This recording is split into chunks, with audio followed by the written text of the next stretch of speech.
ఒకళ్ళనొకళ్ళు చూసుకోకుండా ఉండలేరు. చూసుకుంటే పోట్లాడుకోకుండా ఉండలేరు. హద్దు దాటి ఒకళ్ళనొకళ్ళు మాటలతో ఎంత ఎక్కువగా బాధించగలమా అని ఆలోచించి మాటలు అనుకుంటున్నారు. భరించరానిది అయ్యింది జీవితం ఇద్దరికీ. విడిపోవాలి. విడిపోతే కాని బతకలేమని, అలాగే కలిసి ఉంటే ఇద్దరూ చచ్చిపోతామని, లేదా ఏ ఒక్కరో ఇంకొకరిని చంపేస్తామని ఆమెకి భయం వేసింది. అతన్ని వదిలివేయాలి. లేదా అతను తనను వదిలి వెళ్ళిపోవాలి. ఏం చేస్తే? తెలిసి తెలియకుండా ఆ దారినే ఆలోచిస్తుంది. రిహార్సల్స్‌కి వెళ్తున్నాను. చాలా ఆలస్యమవుతుంది. మాధురి. చీటీ చూసుకున్నాడు రవి. ఇంట్లో ఉండబుద్ధి పుట్టలేదు. కారులో బయలుదేరాడు. అలా ట్రంక్ రోడ్ మీద వెళ్తున్నాడు. ఎక్కడికో, ఎందుకో తెలియదు. మాధురితో పరిచయమైన తర్వాత లా కాలేజ్‌కి వెళ్ళడం మానేశాడు. స్నేహితుల్ని కలుసుకోవటం మానేశాడు. అందరితో, అన్నిటితో సంబంధం తెంపుకున్నాడు. ఆ మాధురి తనకి దూరం అయిపోతుంది. ఏకాకి అయినట్లు, తను ఎవరికీ అవసరం లేనట్లు ఏదో బాధ. చెంగల్పట్టు చేరుకున్నాడు. ఏకవీధిలో కారు ఆపి సిగరెట్లు తాగుతూ తెల్లారే వరకు అక్కడే కూర్చున్నాడు. తర్వాత కారు వెనక్కి తిప్పాడు. 8 గంటలకు ఇంటికి చేరుకున్నాడు. వసారాల్లో బాబుని చిన్న పొన్ను ఆడిస్తుంది. అమ్మగారూ వచ్చారా? వచ్చారు అన్నది చిన్న పొన్ను. ఎన్ని గంటలకి వచ్చిందని అడగలేకపోయాడు. మాధురి పడుకున్నది. అతను గదిలోకి వెళ్ళగానే కళ్ళు తెరిచింది. కాఫీ తాగుతావా? అడిగింది. లేదు అన్నాడు. ఇస్తా. వెళ్ళి ఫ్లాస్క్‌లో నుంచి కాఫీ గ్లాసులో పోసి ఇచ్చింది. అతను కాఫీ తాగుతున్నాడు. ఆమె ఏడుస్తుంది. వెక్కి వెక్కి ఏడుస్తుంది. ఎందుకేడుస్తున్నావని అడగటానికి అతనికి ధైర్యం లేదు. ఆమె చెప్పబోయే విషయం తనకి తెలిసినట్లు, తెలుసుకోవాలని లేనట్లు మొహం తిప్పుకున్నాడు. అరగంట సేపు ఆమె అలా ఏడుస్తూనే ఉంది. అతను ఒక్క మాట మాట్లాడలేదు. ఎందుకేడుస్తున్నావని అడగవేం? అడిగింది. చెప్పాలని ఉంటే నువ్వే చెబుతావు. రవి, నువ్వంటే నాకు ఎంత ఇష్టమో, ఎంత ప్రేమో చెప్పలేను రవి అన్నది ఏడుస్తూ. ఇవాళ కొత్తగా చెప్పాలా? అయితే ఏడుపెందుకు? రవి, మనమెందుకు జీవితాలని ఇలా దుర్బంధం చేసుకున్నాం? ఎందుకు బాధలు పెట్టుకుంటున్నాం? రవి, మనం కలిసి ఉండలేమని నిశ్చయించుకున్నాను నిన్న. మనం విడిపోవాలని అనుకున్నాను. అనుకొని ఒక ఘోరమైన పని చేశాను. చేసిన తర్వాత తెలిసి వచ్చింది. నిన్ను విడిచి నేను ఉండలేను. నాకు నువ్వే కావాలి. ఇంకెవ్వరూ వద్దు. ఏడుస్తుంది. ఏం చేశావు? ఏమిటా ఘోరమైన పని? అడిగాడు. చచ్చిపోతున్నాడు. ఏం చెబుతుందో తెలుసు. రవి, చెయ్యకూడని పని చేశాను. నీ మీద కసో, నిన్ను మర్చిపోవాలనే పట్టింపు వల్లో, పిచ్చెక్కో, ఎందుకో తెలియదు. ఏమిటది? ఇంకొక మగాడితో రాత్రి. చెప్పలేను రవి. నీకు అన్యాయం చేశాను. మన ప్రేమకే అన్యాయం చేశాను. అప్పుడు ఆ తర్వాత రవి, నువ్వే కావాలని, నాకింకేం మొగుడు వద్దని తెలిసొచ్చింది. రవి, క్షమించవు? అడిగింది. అతని ఒళ్ళో తల పెట్టుకొని ఏడుస్తుంది. రవి కళ్ళు చీకట్లు కమ్మాయి.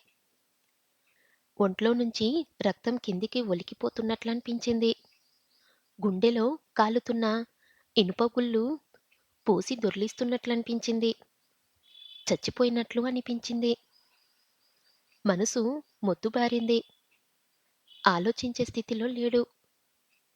మాధురి చేసిన పనిని గురించి కూడా ఆలోచించడం లేదు. రవి, నన్ను క్షమించవు? అడిగింది దీనంగా. నిట్టూర్చాడు. నెమ్మదిగా ఆమె తలని తన ఒళ్ళో నుంచి తీసేశాడు. లేచి నిల్చున్నాడు. రవి, రవి, అలా చూడక, నన్ను వదిలి వెళ్ళకు, ఏడుస్తూ అరిచింది. వెళ్ళాలి మాధురి, వెళ్ళి తీరాలి. ఇక్కడే ఉంటే నిన్ను ద్వేషిస్తాను. నిన్ను ద్వేషించడం ఇష్టం లేదు.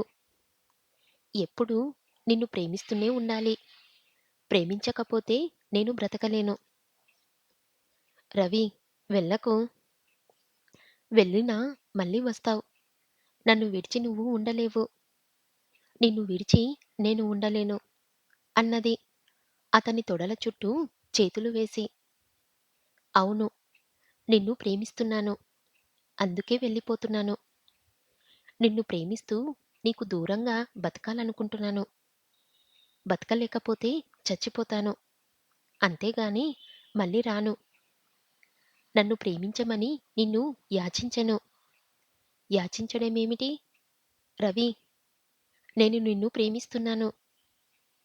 క్షమించు మాధురి. ప్రేమకి అర్థం నాకు తెలియదేమో.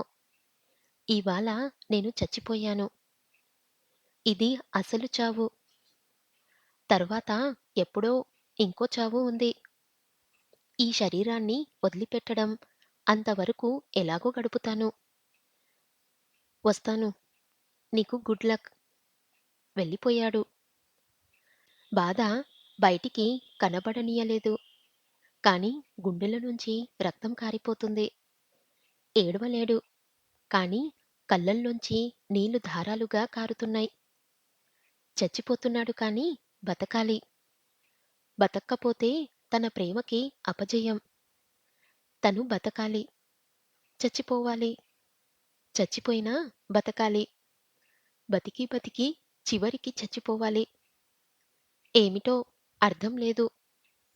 పిచ్చి పట్టింది. జుట్టు పీక్కోవాలి. తల బాదుకోవాలి. గుండెని బయటికి లాగి ముక్కలు చేసి కింద పరేయాలి. బరువు, బాధ భరించలేకుండా ఉన్నాడు. తను లేడు. ఉన్నది నీడ. భగవంతుడా! మాధురిని ఎందుకలా ప్రేమించాను? ఇంకా ఎందుకు ప్రేమిస్తున్నాను? ఎందుకు అసహ్యం కలగడం లేదు? ఎందుకు కసి రాదు? బతకలేడు. చచ్చిపోతాడు. ప్రేమించలేడు. ప్రేమించకుండా ఉండలేడు. మాధురి చేసిన పని తలుచుకోలేడు. తలుచుకోకుండా ఉండలేడు. కదల్లేడు. కదలకుండా ఉండలేడు. చచ్చిపోవాలి. చచ్చిపోతే ఈ బాధ, ఈ క్షోభ, ఈ రంపపు కోత, ఈ నరకం తప్పుతాయా? ప్రేమ శరీరానిది కాదు. హృదయానిదో, ఆత్మదో అంటారు. ఆత్మ చావదంటారు. అయితే ఈ ఆవేదన, ఈ నరక బాధ, ఈ మంటల కాల్పు ఇంకో జన్మలోనూ, తర్వాత జన్మల్లోనూ ఆత్మ భరించవలసిందేనా? భగవంతుడా! నువ్వు ప్రేమవి అంటారు. ప్రేమే నువ్వంటారు. ఏమిటిది? చచ్చి చావని, బతికి బతకని ఈ జ్వాల, ఈ గుండెమంట భరించరాని ఈ బాధ నువ్వేనా? కారు ఓ రోడ్డు పక్కన ఆపి కారులోనే కూర్చున్నాడు రవి. హోటల్లో గది తీసుకున్నాడు. వీధిలోకి వెళ్ళడం మానేశాడు. ఎవరైనా తెలిసిన వాళ్ళు కనిపిస్తారేమోనని, నువ్వు మాధురి ఎందుకు విడిపోయారని అడుగుతారేమోనని భయం. చెప్తే విన్నావా? అటువంటి మనిషి అంతే అని మాధుర్ని గురించి నీచంగా మాట్లాడతారేమోనని బెదురు. ఎందుకోగాని ఆడవాళ్ళు మగవాళ్ళు ఇటువంటి విషయాల్లో ఎప్పుడూ ఆడదాన్నే తిడతారు. ఏదో పాడు పని చేసి ఉంటుంది. అందుకే వదిలేశాడు. అటువంటి మనిషి నీతిగా ఎలా ఉండగలదు? అంటారు నిజం తెలియకపోయినా. తప్పు చేసిన ఆడదాన్ని లోకం సహించదు. అందరికీ లోకువ అవుతుంది. జలసి, కసి ఏర్పడుతుంది. ఒకళ్ళిద్దరు స్నేహితులు రవిని వెతుక్కుంటూ అతనున్న హోటల్‌కి వచ్చారు. ఏమిటోయ్ ఈ వాలకం? నీకేం? నువ్వు మొగాడివి. లే, దర్జాగా బయటికి రా అని పిలిచారు. మాధురికి 4 నెలటగా? అడిగాడు ఓ స్నేహితుడు. బజార్లో పడింది మనిషి. కొల్లందా చెట్టియార్ దగ్గర చేరిందట అన్నాడు ఇంకో స్నేహితుడు. నువ్వేదో పిచ్చిలో పడి గొప్పదనుకున్నావు కాని చాలా నీచమైన మనిషి. మొన్న రాత్రి సినిమాలో చూశాను. వాడెవడో నాటకాల వాడితో ఇలా చెప్పడం ప్రారంభించారు ఆ స్నేహితులు. పాపం, వాళ్ళ ఉద్దేశాలు మంచివే అని రవికి తెలుసు. తనకి మాధురి మీద ద్వేషం ఉంటుందని, అలా ఆమెని తిడితే తను సంతోషిస్తాడని అనుకొని అలా మాట్లాడుతున్నారు. ఎలా చెప్తాడు వాళ్ళకి తన బాధ? తను ఇంకా మాధుర్ని అంత గాఢంగాను ప్రేమిస్తున్నానని. గర్వమో, ఆత్మాభిమానమో అడ్డుపడుతుంది గాని, లేకపోతే ఎప్పుడో ఆమె నుంచి వచ్చిన అరగంటకే ఆమె దగ్గరికి పరిగెత్తేవాణ్ణి. ఎలా చెప్పగలడు? మాధురిని గురించి అలా నీచంగా మాట్లాడుతుంటే తన గుండెలు చిల్లులు పడుతుందని, నిజంగా మాధురి అంత నీచానికి దిగి ఉంటే దానికి బాధ్యుడు, శిక్షార్హుడు తనేనని చెప్పగలడా? ప్లీజ్, మాధురిని గురించి నా దగ్గర మాట్లాడకండి వేడుకున్నాడు. వాళ్ళు సంతోషించారు. అసలు ఆమె పేరు వినడమే అతనికి ఇష్టం లేదనుకున్నారు. ఇద్దరు ప్రేమించుకుంటే జనం సహించలేరు. విడిపోతే సంతోషిస్తారు. వాళ్ళు ప్రేమ పొయ్యి ద్వేషించుకుంటే మరీ సంతోషిస్తారు. 2 నెలలు గడిచిపోయాయి. మాధురి ఎక్కడికైనా కనిపిస్తుందేమోనన్న భయంతో రవి గదిలో నుంచి కదలడం లేదు.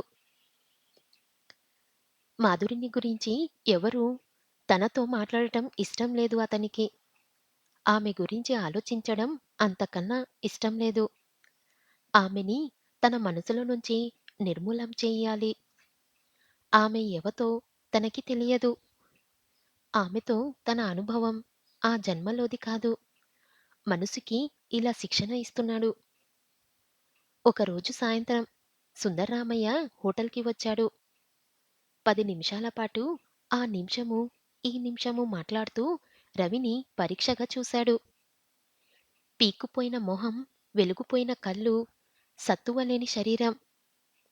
రవి, నువ్వు ఇలా అయిపోవడం బాగలేదు అన్నాడు చివరికి. రవి చిన్నగా నవ్వి ఊరుకున్నాడు. మాట్లాడాలని ఉంటే నిస్సంకోచంగా మాట్లాడు. నువ్వు నాతో చెప్పే విషయాలు ఏవీ ఎవ్వరికీ చెప్పను.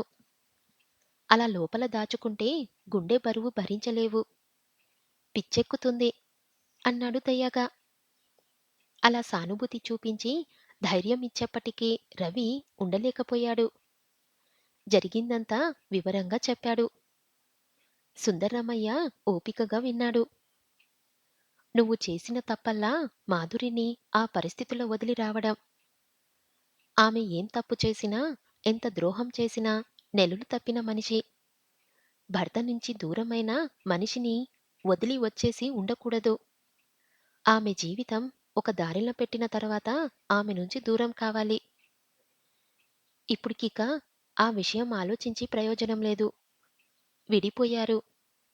మళ్ళీ దగ్గరకు రారు. రవి, నీకప్పుడే చెప్పాను. జ్ఞాపకమున్నదా? ఈ ప్రేమ నిలవదని, పోతుందని, నిన్ను విడిచి ఆమె వెళ్ళిపోవడమో, ఆమెను నువ్వు వదిలి వెళ్ళడమో జరుగుతుందని చెప్పాను. అది తప్పదు రవి. అంత ప్రేమతో, అంత ఏకాగ్రతతో, అంత దీక్షతో అన్నీ మర్చిపోయి, అన్నం, నీళ్ళు అన్నీ మర్చిపోయి ఎంతకాలం బతకగలరు? పోతేనేం? ఆ రోజులు నీ జీవితంలో కల్లా గొప్ప రోజులు. అది గొప్ప అనుభవం.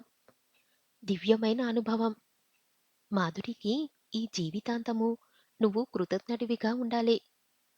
అటువంటి అనుభవం నీకు ఇచ్చినందుకు, నీ గుండెలో లోతులు తవ్వినందుకు, అందరిలో నువ్వు ఒక్కడివి కానందుకు, అంతేగాని నీకు అపచారం చేసిందనో, నిన్ను వచించిందనో, ఆమె మీద ద్వేషము, కసి పెట్టుకోకూడదు. అది చాలా నీచం.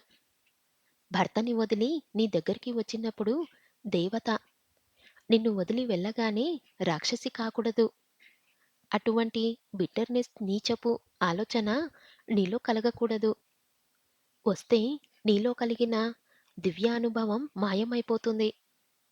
అంతేకాక బతుకంతా చేదు అవుతుంది అన్నాడు సుందరమయ్య. రవి తల ఊపి, లేదు, నాకు ఆమె మీద కసి, ద్వేషం ఏ కోశాన లేవు అన్నాడు. ఉండకూడదు. అంతేకాదు, ప్రేయసి వెళ్ళిపోయిందని ఇప్పుడు బాధపడుతున్నావు. వియోగం భరించలేక తల బాదుకుంటున్నావు.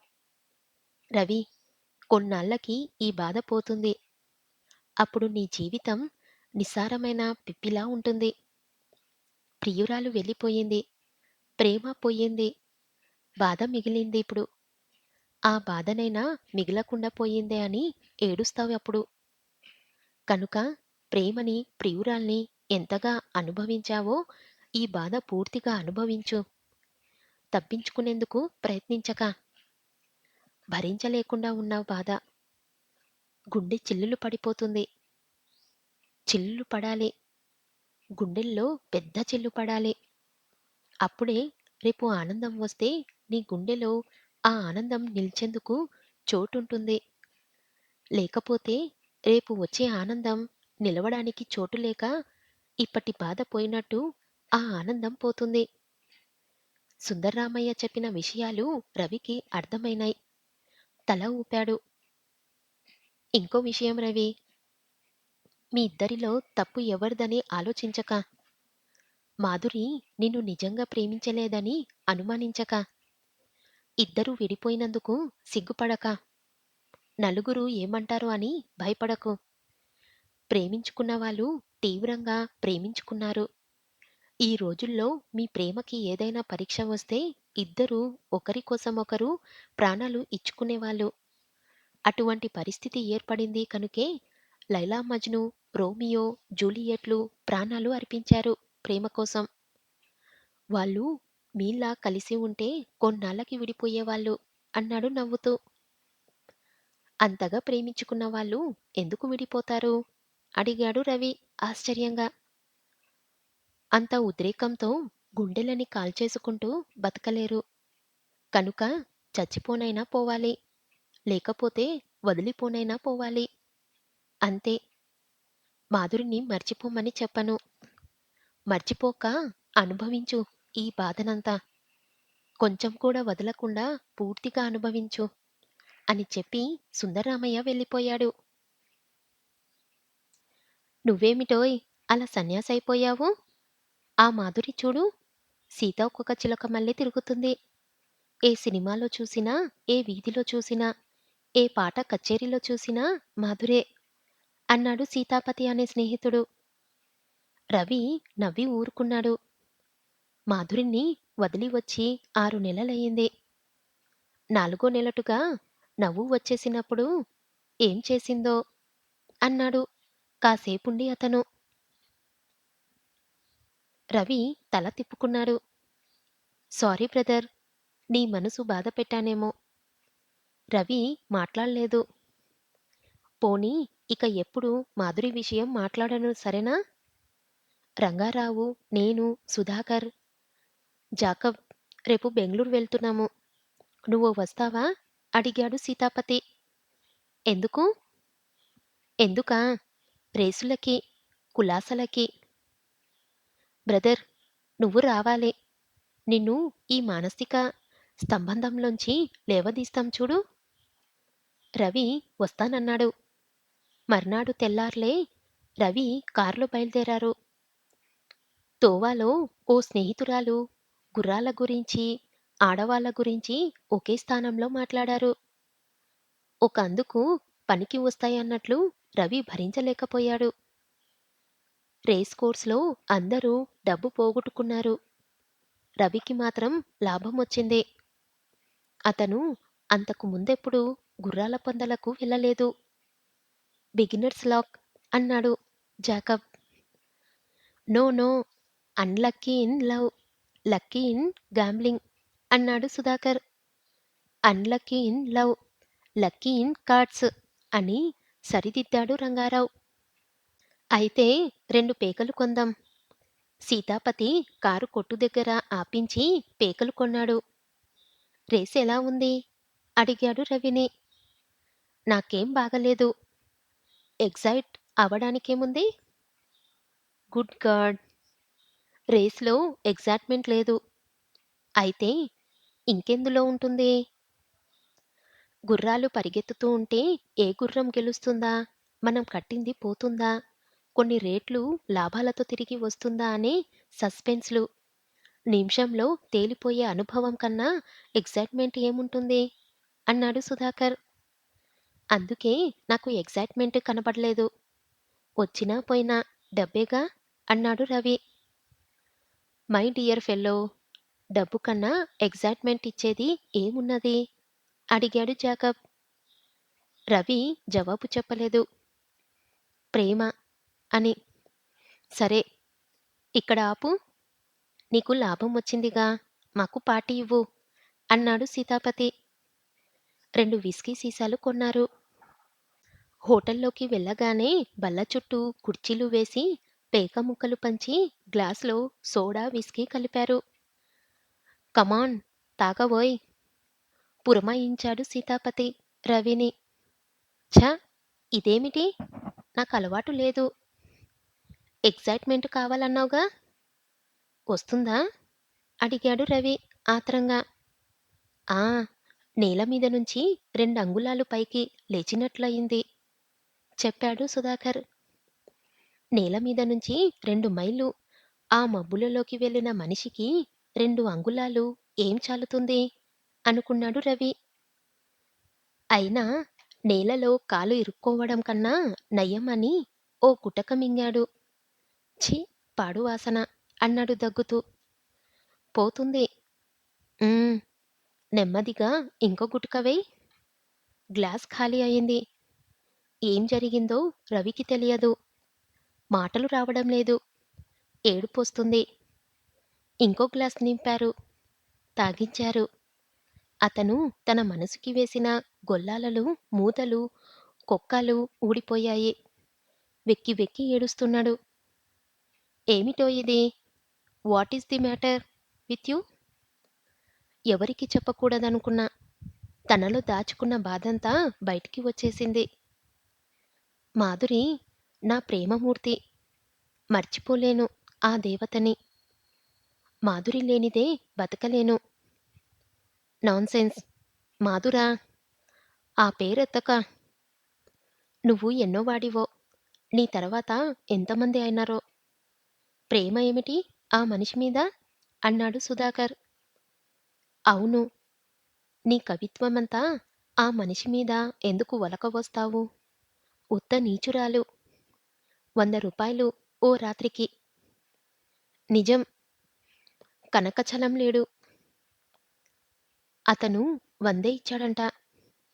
రవి దహించుకుపోయాడు. అమాంతం కుర్చీలో నుంచి లేచాడు. రాస్కెల్! Dirty fellows! అంటూ పక్కన కూర్చున్న జగాబ్‌ని ఈడ్చి చెంప మీద కొట్టాడు. ఏయ్ రవి! ఏమిటిది? అంటూ తత్తిత్మ వాళ్ళు అతన్ని పట్టుకున్నారు.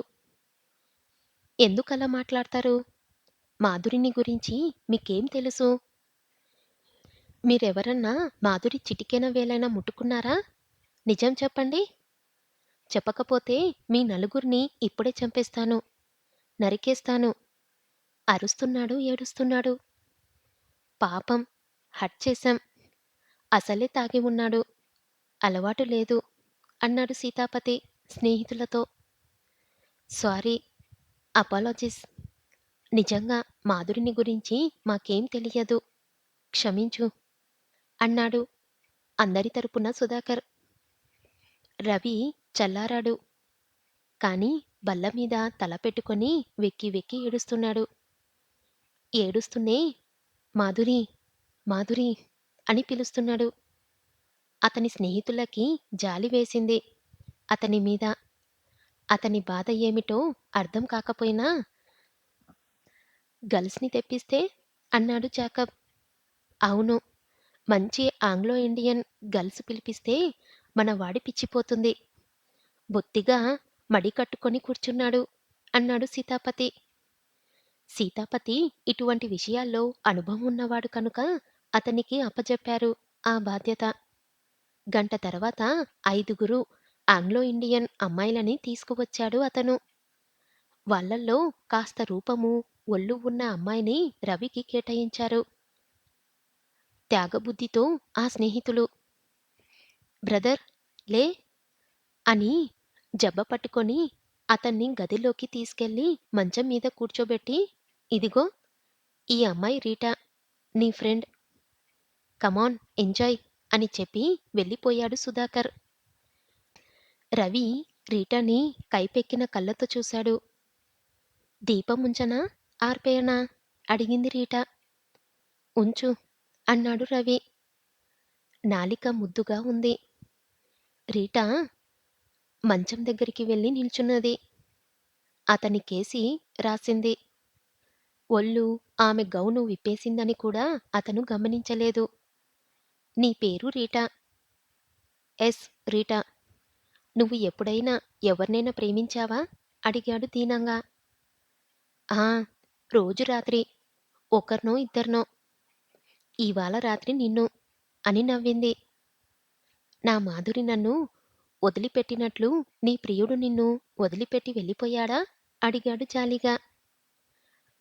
తెల్లారకముందే వెళ్ళిపోతారు నా ప్రియులు అని అతని పక్కన కూర్చుంది రీటా. రీటా, నేను మాధురిని ప్రేమించాను. మాధురి నన్ను విడిచి వెళ్ళిపోయింది. నీకు తెలుసా? ఏడుస్తున్నాడు. రీటాకి విసుగు పుట్టింది. త్వరగా పని ముగించుకొని నిద్రపోవాలి. మిస్టర్, ఇలా మాట్లాడుతూనే కూర్చుంటావా? లేక నువ్వు డబ్బుకి ప్రతిఫలం తీసుకుంటావా అడిగింది. నీకు డబ్బు ఇచ్చానా? ఎంత? 25. నీకు తెలీదు? ఈ 25కి నువ్వు ఈ రాత్రంతా నాదానివేగా. రాత్రంతనా? నీ మొహం. నీకంత ఓపిక ఎక్కడ ఉంది? రీటా, అట్లా మాట్లాడక. గౌన్ తోడుకో. ఇలా పడుకో. నేను ఆ కుర్చీలో కూర్చుంటాను. గుడ్ గాడ్, పిచ్చివాడిలాగున్నాడు అనుకుంది. రీటా, నీకు డబ్బు ఇచ్చాను. ఈ రాత్రంతా నువ్వు నా దానివి కనుక నేను చెప్పేదంతా వినాలి. విని తీరాలి. కళ్ళు ముయ్యకూడదు. నిద్రపోకూడదు. లేకపోతే డబ్బు లాక్కుంటాను అరిచాడు. ఏమిటి వినాలి మిస్టర్? నవ్వుతూ సిగరెట్ వెలిగించింది. నా కథ. మాధురి ఎవరు? ఎప్పుడు చూశాను మాధురిని? మాధురిని ఎంతగా ప్రేమించాను? మాధురి నేను ఎందుకు విడిపోయాం అన్నీ చెబుతాను నీకు. ఎవరికీ చెప్పలేదు. నీకే చెప్తున్నాను ఈ రహస్యం. ఎవరోయ్ ఆ మాధురి అడిగింది రీటా క్యూరియాసిటీతో. మాధురా, అదొక కథ. నా రాణి. నేను ప్రేమించిన ఓ దివ్య సుందరమూర్తి. చెబుతా విను. మాధురి ఏడుస్తూ తల బాదుకుంటూ కళ్ళనీళ్లు కారుస్తూ చెప్పడం ప్రారంభించాడు. రీటా కళ్ళల్లో నీళ్లు నిండాయి. ఆమెకి అర్థమైంది ప్రేమ అంటే ఏమిటో. తనకి అటువంటి అనుభవం వస్తుందా రాదా? జెలసి వచ్చింది మాధురి మీద. జాలేసింది రవి మీద. తెల్లారింది.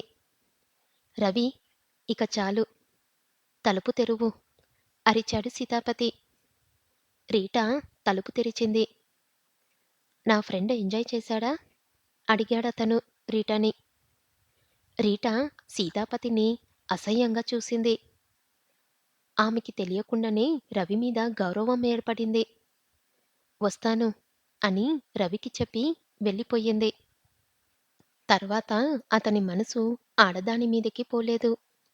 అసలు ఆ వాంఛే అతనిలో చచ్చిపోయింది. ఇంకో 2, 3 సార్లు తాగి చూశాడు.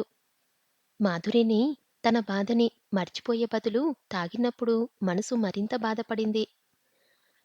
పేకాడాడు కొన్ని రోజులు డబ్బు పెట్టి. అందులో ఏదో ఎగ్జైట్‌మెంట్ ఉందని. లేకపోతే ఎందుకు గంటల తరబడి ఆడతారని అనుకున్నాడు. కొన్ని రోజుల తర్వాత అది విసుగెత్తింది.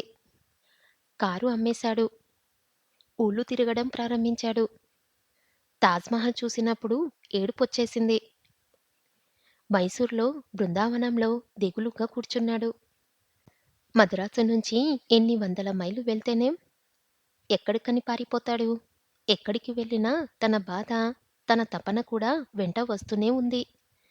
బొంబాయి, ఢిల్లీ, కలకత్తా, బెనారస్, అజంతా, ఎల్లోరా, హంపి అన్ని చోట్ల తిరిగాడు. తిరిగి తిరిగి విసుగెత్తింది.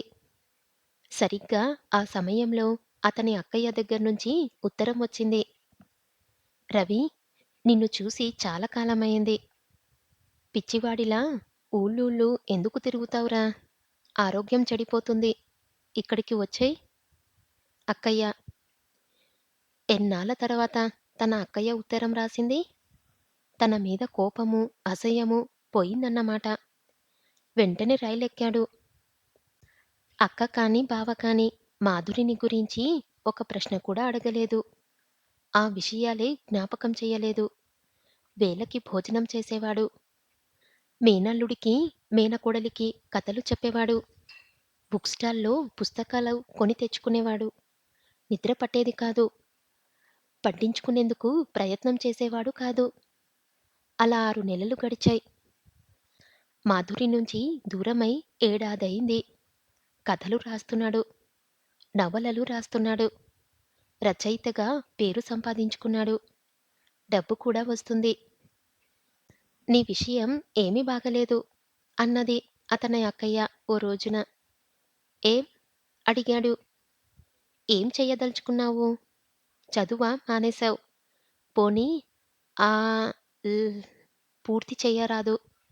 ఓపిక లేదు. ఇలా కథలు రాసుకుంటూ బతుకుతావా? తప్పా? తప్పని కాదు.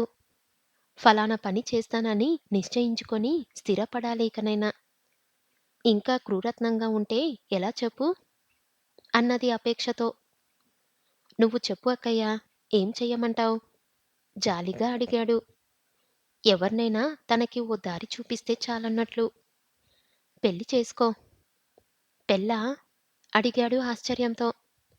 అవును. నీకేం తక్కువ? ఎందుకు చేసుకోకూడదు? ఎప్పుడో ఎవరితోనో సంబంధం పెట్టుకున్నావని జీవితాంతం ఇలా ఉండిపోతావా? రవి మాట్లాడలేదు. పక్క ఇంటి వాళ్ళ శారద. అప్పుడు చెప్పానే, ఆ అమ్మాయికి ఇంకా పెళ్లి కాలేదు. చేసుకోరాదు? నువ్వు ఒప్పుకుంటే ఏర్పాటు చేస్తాను. నా విషయం శారదకి తెలుసా? ఎందుకు తెలియదు? మగవాడికి అదో మచ్చ కాదు. గోప్యంగా కాకుండా నలుగురికి తెలిసేటట్టు చేశావు నువ్వు. అంతే. ఇప్పుడు నాకు పెళ్ళెందుకు? రవి, నేను చెప్పే మాట విను. నీకు తగిలిన గాయం ఇంకో ఆడదే మాన్పగలదు. అందరూ ఆ మాధురిలాంటి వాళ్ళు కారు. శారద చాలా మంచిది. శారదను నేను ప్రేమించలేదు. ఆమె విసుగ్గా చూసింది. మాధురిని నువ్వు ప్రేమించి బాగున్నది, సుఖపడింది ఏమున్నది? ప్రేమ కన్నా ముఖ్యమైనవి పరస్పర సానుభూతి, సహనం, అనురాగం, సహకారం. ఉత్త ప్రేమే ఉంటే పెళ్ళిళ్ళు నిలవవు. నిజంగానా? అడిగాడు రవి బలహీనంగా. పెళ్లి చేసుకుంటే అందరిలా తనకి ఒక ఇల్లు, పిల్లలు ఉంటారు. సినిమాలు చూస్తూ, బజార్‌లో వస్తువులు కొంటూ, సంసారం చేసుకుంటూ అందరిలా అయిపోవాలనే కోర్కె అతనిలో బలంగా నాటుకుంది. అవును. అదే మందు నీకిప్పుడు అన్నదామె. రవి ఒప్పుకున్నాడు. శారద ఒప్పుకున్నది. రవికి, శారదకి వివాహమైంది. శారద గదిలోకి రాగానే ఎవరో తలుపు మూసేశారు. సిగ్గుతో తల వంచుకొని తలుపు దగ్గర నిలబడింది. మంచం పక్కన బల్ల మీద పళ్ళు, గంధం, తీపి వస్తువులు, పువ్వులు ఉన్నాయి. రవి మంచానికి దూరంగా నిల్చున్నాడు. శారదని చూసి చిన్నగా నవ్వాడు. తల వంచుకొని. కళ్ళు కొలుకులో నుంచి చూస్తూ చిన్నగా నవ్వింది శారద. తనే చొరవ చేసుకోవాలి. పాపం సిగ్గుపడుతుంది. తలుపు దగ్గరికి వెళ్ళాడు. ఆమె చేయి పట్టుకొని రెండో చేత్తో ఆమె తల పైకెత్తి కళ్ళల్లోకి చూశాడు. శారద నా భార్య. అందరూ కలిసి ఈ మనిషి మీద నాకు అధికారమిచ్చారు. నేనేమైనా చేసుకోవచ్చు అనే ఆలోచన కలిగింది. రా మంచం దగ్గరికి తీసుకెళ్ళాడు. ఇప్పుడిక తను ఏం చెయ్యాలి? ఉద్రేకం తెచ్చుకోవాలి. వంగి పెదిమల మీద ముద్దు పెట్టుకున్నాడు. కౌగిలించుకున్నాడు. గట్టిగా కౌగిలించుకున్నాడు. మరింత తీవ్రంగా ముద్దులు పెట్టుకున్నాడు. ఒళ్ళు వేడెక్కిందేమో అనుకున్నాడు. మంచం మీద ఆమెను కూర్చోబెట్టి తను పక్కన కూర్చుంటూ ఉండగా అతని మెడపైన జాజి పువ్వుల దండ పడింది. ఆ పువ్వులు సూదుల్లా మేడ మీద గుచ్చుకుంటున్నట్లయింది. మాధురి జ్ఞాపకం వచ్చింది. శారద మాధురి అనుకోవడానికి ప్రయత్నించాడు అంతసేపు. కాని ఆ జాజి పువ్వుల వాసనలతో ఆ భ్రమ పోయింది. మంచానికి దూరంగా జరిగి సిగరెట్ వెలిగించాడు. కళ్ళల్లో నీళ్లు నిండుతున్నాయి. ఛఛ! తను మొగాడు. ఏడవకూడదు. మళ్ళీ మంచం దగ్గరికి వెళ్ళి శారదని దిండు మీదికి తోశాడు. ఆమె పక్కన పడుకొని శారదా అన్నాడు. ఆ! నేనంటే నీకు ఇష్టమా? ఆమె అతని మెడ చుట్టూ చేతులు వేసింది. దగ్గరికి లాక్కుంది. రవి ఒళ్ళో ముడుచుకుపోయింది. మెడ వెనక్కి లాక్కున్నాడు. శారదకి అతని ప్రవర్తన అర్థం కాలేదు. అరగంట గడిచింది. రవి చింత ఎక్కువైంది. శారదకి ఇది మొదటి రాత్రి. పాపం తన అలా సారం పొయ్యి పిప్పి కాలేదు. తను భర్తగా, మొగాడిగా తన ధర్మం నెరవేర్చాలి. పక్కకి జరిగి ఆమె మీద చేతులు వేశాడు. తన ఒంటిని ఆమె ఒంటికేసి నొక్కాడు. శారదా రా, రా. ఆవేశం తెచ్చుకోవడానికి, ఒళ్ళు వేడి ఎక్కించుకోవడానికి ఎంతో ప్రయత్నించాడు. తన మీద తనకే విసుగు, అసహ్యం, ఉక్రోషం కలిగాయి. శారదా "ఉమ్, అలా ఊరుకుంటావేం? ఉమ్" అని అంటున్నాడు. కాని లోపం తనది. తనేం చెయ్యలేకపోతున్నాడు. ఆమె తన చేత చేయించటం లేదే అని ఆమె మీద కోపం. అతని అవస్థ, అతని అసమర్థత, అతని బాధ అర్థమయ్యి శారదకి లేచి కూర్చున్నది. అతని నుదుట మీద చెమట తుడుస్తూ మంగళసూత్రం కడుతున్నప్పుడు ఎందుకు కళ్ళనీళ్లు పెట్టారు? అడిగింది. నేనా? కళ్ళనీళ్ళా? ఛఛ! అవును మీరే. నా చేతుల మీద పడ్డాయి వెచ్చగా. మాధురి జ్ఞాపకం వచ్చిందా? చెప్పండి. నాతో చెప్పండి. మీ బాధలు, మీ సుఖాలు పంచుకోవడానికేగా నేనున్నది. శారద అలా ఆప్యాయంగా, దయగా అనేటప్పటికీ కట్టలు తెంపుకు వచ్చింది దుఃఖం రవికి. అవును, మాధుర్ని మర్చిపోలేకుండా ఉన్నాను. ఇంకా ప్రేమిస్తున్నాను. మాధురే నా ప్రాణం అని శారదకి తన ప్రేమ కథ చెప్పడం ప్రారంభించాడు. ఆ భార్యాభర్తల మొదటి రాత్రి అలా గడిచింది. అతడు మాధురిని స్మరిస్తూ, ధ్వనిస్తూ, వర్ణిస్తూ, ఆమె వింటూ. శారదని తీసుకొని మద్రాసు వెళ్ళాడు రవి. త్యాగరాయ నగరంలో ఇల్లు అద్దెకు తీసుకున్నాడు. తన స్నేహితుల ఇళ్ళకి శారదని తీసుకెళ్ళాడు. నవలలు, నాటకాలు, కథలు, వ్యాసలు రాస్తున్నాడు. పుస్తకాలు చదువుతున్నాడు. ఎప్పుడో ఒకసారి భార్యని తీసుకొని బీచ్‌కో, సినిమాకో వెళ్ళేవాడు. మళ్ళీ కారు కొనలేదు. కారంటే విరక్తి కలిగింది. మద్రాసుకు వచ్చి కాపురం ప్రారంభించక భార్యకి దాంపత్య సుఖం ఇవ్వడానికి 4, 5 సార్లు ప్రయత్నించాడు. ప్రయోజనం లేకపోయింది. శారదని ముట్టుకోగానే అతని ఒళ్ళు చల్లబడేది. ముడుచుకుపోయేది. వాంఛ కలగడం లేదు. సిగ్గుపడ్డాడు. ఓ డాక్టరు స్నేహితుణ్ణి కలుసుకొని సలహా అడిగాడు. సైకలాజికల్ ట్రబుల్ అయి ఉండాలి. ఆ మాధురితో తప్ప ఇంకెవరితో శరీరం కలపడం నీ అంతర్యానికి ఇష్టం లేదు అన్నాడు ఆయన. ఏం చెయ్యమంటారు? నా భార్యకి సుఖం లేకుండా చేస్తున్నాను. ఇలా అయితే నర్వనెస్ అయిపోతుంది. డాక్టర్ నవ్వి, చిటికలో మీ భార్య మాధురి అన్న భ్రమ తెచ్చుకోండి. మీ భార్యకి అపచారమే కావచ్చు. కానీ తర్వాత ఆ భ్రమ అవసరం లేకుండానే దాంపత్య సుఖం ఇద్దరు పొందగలుగుతారు. సలహా ఇచ్చాడు. రవి మళ్ళీ ప్రయత్నించాడు. ఎంత చీకటి చేస్తేనేం మాధురి కళ్ళు మెరిసినట్లు మెరువవు శారద కళ్ళు. శారద చేతుల్లో ఆమె మెత్తదనం, హాయి రాదు. ఆ నవ్వేది భ్రమ కలగలేదు.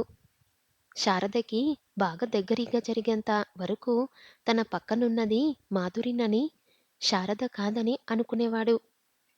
ఆమెను కౌగిలించుకోగానే పెదిమల తడి తగలగానే, గుండెలు అదమగానే చీకట్లో కూడా మాధురికి, శారదకి ఉన్న తేడా తెలిసేది. భ్రమ పోయి చల్లబడేవాడు. క్షమించు శారదా! నేను అసమర్థుడ్నే అని పక్కకి జరిగి తన మంచం మీదకి వెళ్ళిపోయేవాడు. ఒంటిగా దిండుని కౌగిలించుకొని మాధురి అని పిలుస్తుంటే ఒళ్ళు వేడెక్కేది. భరింపరాని వాంఛ కలిగేది. వాంఛ తీరే కలలు కనేవాడు. అదే అతని తృప్తి. వివాహమయ్యి 5 ఏళ్లైనా వాళ్ళ శరీరాలు కలవలేదు. శారద కన్యగానే ఉండిపోయింది. రవి అసమర్థతకి అతన్ని అసహించుకోలేదు. మీరు బాధపడకండి. మీ ఒక్కరికే కాదు ప్రేమ. నాలాంటి వాళ్ళకి ఉంటుంది. మాధురితో తప్ప ఇంకో స్త్రీతో సుఖం పొందడానికి మీ మనసు ఎలా నిరాకరిస్తుందో, నా మనసు మీతో తప్ప ఇంకెవరితోనూ సుఖ పొందడానికి నిరాకరిస్తుంది. నిద్రలో, కలల్లో మీరెలా తృప్తి పడుతున్నారో, నేను శరీరం వాంఛకి తృప్తి అలాగే పడుతున్నాను. మీకన్నా నేను అదృష్టవంతురాల్ని. మీరు ప్రేమించిన మాధురి మీ ముందు మీతో లేదు. నేను ప్రేమించిన మీరు నా ముందు నాతో ఉన్నారు. మీకు సేవ చేసే అవకాశం నాకున్నది. అదే చాలు అన్నది. శారద విడాకులు తీసుకొని ఇంకెవరినైనా వివాహమాడి సుఖంగా బతకమని రవి సలహా ఇచ్చినప్పుడు, నిజంగా నా మీద నీకు అంత ప్రేమ అన్నాడు రవి ఆశ్చర్యంతో. తనలో మగతనం పోయిందని రవికి చింత లేదు, వాంఛ లేదు. రాత్రిళ్ళు కలల్లో, ఊహల్లో మాధురితో గడుపుతున్నాడు. మాధుర్ని గురించి ఆలోచించగానే ఒళ్ళో వేడెక్కి ఆవేశం రెచ్చిపోయి భరించరాని వాంఛ కలిగేది. తను మగవాడే అన్న ధైర్యం కలిగేది. రవిలో పూర్వం ఉన్న చురుకుతనం లేదు. మనిషి మనిషిగా లేడు. నీడలా తయారయ్యాడు. కళ్ళల్లో వెలుగు లేదు. ఏదో పెద్ద బరువు మోస్తున్నట్లు, జీవిత భారం భరింపలేనట్లు కనిపిస్తున్నాడు. డబ్బు, పేరు ఉంది. ఏం లాభం? అందరూ అతన్ని గురించి ఇలా అనేవాళ్ళు. రవికి, మాధురికి ఉండిన సంబంధం, వాళ్ళ ప్రేమ కలాపం అందరూ మర్చిపోయారు. అతని జీవితంలో అదొక సాధారణ సంఘటన అని, జరిగి చాలా కాలమైనందువల్ల గాయం మాని ఉండాలని అనుకున్నారు. పుస్తకాలు రాసి రాసి అలా అయ్యాడు. కాగితాలలో బతుకంతా వెళ్లబుచ్చుకుతున్నాడు. నిజంగా బతకడానికి అతనికి వ్యవధేది? అన్నారు కొందరు సానుభూతితో. మాధురి, రవి మళ్ళీ కలుసుకోలేదు. మాధురి మద్రాసులోనే ఉన్నది. ఎక్కడ ఉన్నది రవికి తెలుసు. ఏ బజార్లోనో, సినిమాల్లోనో ఒకరినొకరు తటస్థపడలేదు. మాధురి కనిపించే ప్రదేశాలకు రవి వెళ్ళలేదు. మాధురి భర్త దగ్గరికి వెళ్ళలేదు. పాట కచేరీలు చేసి, సినిమాల్లో ప్లేబ్యాక్ పాటలు పాడి చాలా డబ్బు సంపాదించింది. మనిషి నీతిగా బతకడం లేదు. తాగుతుంది. డబ్బు, తాగుడు, సెక్స్ ఇవే ఆనాడు ఆమె జీవితంలో ముఖ్యమైనవి. బూతులు మాట్లాడుతుంది. వెకిలిగా తయారైంది. మాధురిని గురించి ఎవరెవరో ఇలా చెప్పేవాళ్ళు రవికి. అదంతా అబద్ధమో, నిజమో అతనికి తెలియదు. తెలుసుకోవాలని ఉండేది కాదు. మాధురి అలా అయి ఉంటే తన బాధ్యత ఎంత ఉందో ఆలోచించదలుచుకోలేదు. మాధురి పాడిన ఏ సినిమా పాటో రేడియోలో వినపడగానే రేడియో ఆపేసేవాడు. లేదా అక్కడ్నుంచి వెళ్ళిపోయేవాడు. ఏ పత్రికలోనైనా మాధురి కనిపిస్తే పేజీ తిప్పేసేవాడు. ప్రేమించిన మాధురి వేరు. తనని ప్రేమించిన మాధురి వేరు. తన మాధురి ఇంకా కళ్ళల్లో, ఊహల్లో తనతోనే ఉన్నది. ఇప్పటి మాధురికి తన మాధురికి సంబంధం లేదు. అలా గడుస్తుంది అతని జీవితం. 7 ఏండ్ల తర్వాత రవికి మంజుల అనే అమ్మాయితో పరిచయమైంది. అతని కథలు చదివి చూడటానికి వచ్చింది అతని ఇంటికి. మెడిసిన్ చదువుతుంది. నవ్వులోనో, కళ్ళల్లోనో ఎక్కడో రవికే స్పష్టంగా తెలియదు. మంజుల మాధురిని జ్ఞాపకి తెచ్చింది. అది చాలు రవికి మంజుల చేత ఆకర్షించపడడానికి. చూపులతో ఆ అమ్మాయికి కితకితలు పెట్టాడు. తనలో వాంఛ కలిగించుకుంటున్నాడు. నాకు మాధురి మీద ప్రేమ పోయింది. మంజులని ప్రేమిస్తున్నాను అని తనకి తాను ఎన్నిసార్లో చెప్పుకున్నాడు. మంజులకి ప్రేమలేఖలు రాసేవాడు. మంజుల కోసం గంటల తరబడి కాచుకునేవాడు. పోయినా, మర్చిపోయినా ఇక మళ్ళీ ఈ జీవితంలో రాదనుకున్న అనుభూతి మళ్ళీ కలిగించుకునేందుకు తీవ్రమైన ప్రయత్నం ప్రారంభించాడు. మంజుల ఆ అమ్మాయిని హాస్టల్లో దింపడానికి తోడు వెళ్తూ తోవలో అడిగాడు రవి. ఆ! ఏవండీ! నీ మీద నాకు చాలా ఇష్టం. అలాగా? ఎటువంటి ఇష్టం? అడిగింది కొంటెగా. ఉక్కిరిబిక్కిరి అవుతున్నాను. చీకటిగా ఉన్న నా జీవితానికి వెలుగు ఇస్తున్నావు. మంజుల ఆనందంతో మాట్లాడలేకపోయింది. రేపు నీకు కాలేజీ లేదుగా? లేదు. రేపొద్దున్నే వస్తావా? ఎక్కడికి? మౌంట్ రోడ్ పోస్టాఫీస్ దగ్గరికి 9 గంటలకి రా. ఎందుకు? ఓ రోజంతా మనమిద్దరమే గడుపుదాం అనేశాడు. మంజుల మాట్లాడలేదు. వస్తావా? తల ఊపింది. రవిలో ఏదో కొత్త చైతన్యం, కొత్త కల, కొత్త వెలుగు వచ్చినట్లు శారద గమనించింది. ఏమిటో, ఎందుకో అర్థం కాలేదు. మంజుల సరిగ్గా 9 గంటలకి వచ్చింది. అంతకుముందే ఓ హోటల్లో ఎయిర్ కండిషన్ గది ఒకటి ఏర్పాటు చేశాడు రవి. మంజులని అక్కడికి తీసుకెళ్ళాడు. ఏమిటిది? అని మంజుల అడగలేదు. రవి ఆకర్షణలో పడి మంచి చెడ్డ మర్చిపోయింది. కబుర్లు చెప్పుకున్నారు. గదిలోనే భోజనం చేశారు. మధ్యాహ్నమయ్యింది. తలుపు మూసేశాడు. మంజులా, మంజులా అంటూ 2 చేతుల్లోకి తీసుకున్నాడు. నలిపేశాడు. గిలగిలాలాడింది మంజుల. ఆమె ఒళ్ళంతా మండిపోయింది వాంఛతో. అతని వాంఛలో కరిగిపోవాలని అతన్ని మీద మీదకి లాక్కున్నది. ఆమె పెదిమలు కొరికాడు. వేళ్లతో మెత్తని నున్నని చోట్లల్లా తడిమాడు. నిమిరాడు. ఆమె ఒంటిని తన ఒంటికేసి రాసుకున్నాడు. మాధురి, వెళ్ళు. నాకు మంజులకి మధ్య అడ్డం రాక, ప్లీజ్ వేడుకున్నాడు మనసులో. మంజులకే కాదు, ప్రతి ఆడదానికి మధ్య అడ్డంగా మాధుర్ని తనే పెట్టుకున్నానని తెలియక కాదు, బలహీనత వల్ల. చీకటి పడుతుంది. మంజుల ఇంకా కన్యగానే ఉంది. ఆమె కన్నరికం అతను తస్కరించలేదు. విసుగ్గా, అసహ్యంతో చూసింది రవిని.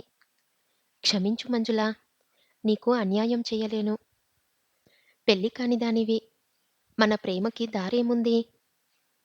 నేను పెళ్ళైన వాణ్ణి. వద్దు. స్వార్థంతో నీ శీలాన్ని పాడు చెయ్యను అన్నాడు. అబద్ధం చెప్తున్నాడు. ఆ సంగతి అతనికి తెలుసు. త్యాగబుద్ధితోనూ, ఔదార్యం వల్ల కాదని, తనకా అసమర్థత లేదని. ఇలా 12 ఏండ్లు గడిచిపోయాయి. గతాన్ని స్మరించుకుంటూ 12 ఏండ్ల అనుభవాలని జ్ఞాపకం చేసుకుంటూ రాత్రంతా నిద్రపోలేదు రవి. ఎప్పుడు తెల్లారుతుంది, ఎప్పుడు వెళ్ళి మాధురిని కలుసుకుంటాను అన్న తహతహతో ఇంకా చీకటిగానే ఉండగానే లేచి గడ్డం గీసుకున్నాడు. స్నానం చేసి బట్టలు మార్చుకున్నాడు. తల దువ్వుకున్నాడు. 7 గంటలే అయ్యింది. అప్పుడే వెళ్తే బాగుండదు. తను ఆత్రం ప్రదర్శించకూడదు. 4 వీధుల తిరిగి సరిగ్గా 9 గంటలకి మాధురి ఇంటికి వెళ్ళాడు. మెట్లెక్కి తిన్నగా "పైకి రా" అన్నది మేడ మీద బాల్కనీ నుంచి ఆమె. త్వరగా మెట్లు ఎక్కాడు. మెట్లపైన నిల్చొని "హలో, గుడ్ మార్నింగ్" అన్నది నవ్వుతూ. "Good morning. ఏమిటి అలా రొప్పుతున్నావు?" అడిగింది. ముసల్నయ్యాను. అతని గుండె దడదడమంటుంది. డ్రాయింగ్ రూంలోకి తీసుకెళ్ళింది. అతనికి ఎదురుగా కూర్చున్నది.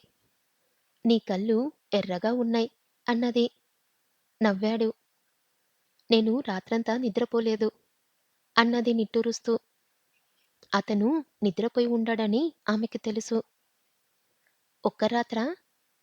"నేను 4320 రాత్రులు నిద్రపోలేదు" అని చెప్పాలనిపించింది. చెప్పలేదు. నవ్వాడు. "మాట్లాడవేం?" అన్నది. "మర్చిపోయాను. అలవాటు పోయింది" అన్నాడు రవి. "అవును, విన్నాను. నువ్వు చాలా పుస్తకాలు రాసావంట? రాత వల్ల మాట్లాడటం మర్చిపోయి ఉంటావ్. నా పుస్తకం ఏదైనా చదివావా?" "లేదు." "చాలా బాగా రాస్తావని చెప్పారు చాలామంది." "ఎందుకు చదవలేదు?" అడిగాడు. "ఏమో." "నా పాట కచేరీలకు నువ్వు వచ్చేవాడివా?" "ఎందుకు రాలేదు?" "అందుకే" అన్నది నవ్వుతూ. ఇంకేం మాట్లాడాలి? ఆలోచిస్తున్నాడు. బాబు కులాసాగా ఉన్నాడా? ఏం చదువుతున్నాడు? అడిగాడు. 5వ ఫారం. "నీకు ఎంతమంది పిల్లలు?" "లేరు." "అదేం?" అడిగింది ఆమె. రవి పెదిమ విరిచాడు. మళ్ళీ నిశ్శబ్దం.